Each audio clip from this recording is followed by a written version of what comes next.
Mais là, je vais maintenant vous parler du nouveau modèle de Mikey Wright qui s'appelle la Schooner. Cette planche, elle est quand même particulière, mais avec, je dirais, que des points positifs.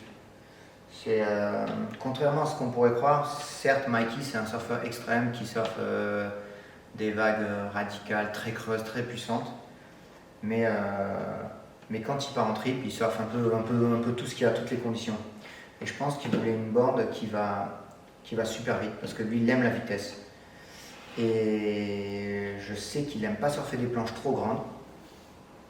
Donc il a fait encore une fois un peu à la Black Baron 2.1, le mettre beau assez avancé, qui fait que la planche elle est bien large à l'avant et qui donne le confort de ramer sur une 6.1 comme une 6.4 par exemple. Je dirais on gagne facilement 3 à 4 tailles par planche au niveau de la rame. C'est bluffant comment cette planche rame et comment elle va vite. Et clairement le rocker c'est assez relevé sur les extrêmes de la planche, qui fait que pour ne pas piquer dans les take-off creux, pour pouvoir carver, pousser super fort avec le lift à l'arrière. Et c'est assez similaire de la Raging Bull, je dirais. C'est un peu la Raging Bull un peu moderne en fait. La version un peu moderne, un peu plus péchue, avec des rails vraiment plus couchés, quoi.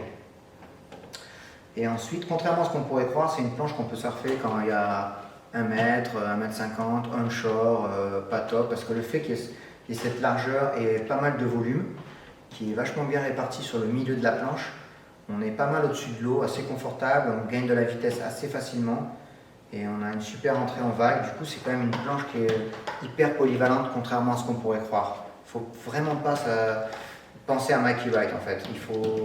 Tu peux surfer comme Mikey avec cette planche, mais je dirais un surfeur de niveau moyen, ça serait une planche idéale pour attaquer des vagues conséquentes ou un peu plus creuses ou un peu plus puissantes avec cette planche, comme il pourrait la surfer tous les jours, quoi.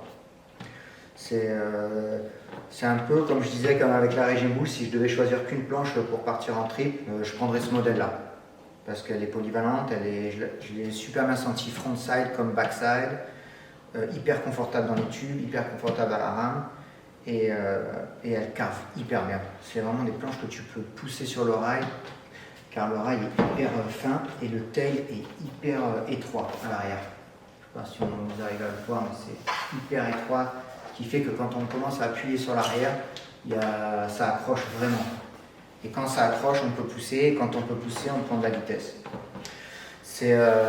Moi j'ai vraiment adoré cette planche. J'en ai 5 ou 6 dans mon quiver et ça sera ma planche pour cet hiver et pour presque tous les jours aussi, je pense, avec ça et la Black Baron 2.1 dans les petites vagues.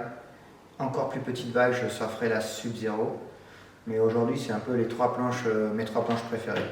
C'est Sub-Zero dans les petites vagues et ensuite Black Baron 2.1 et la Schooner en complément.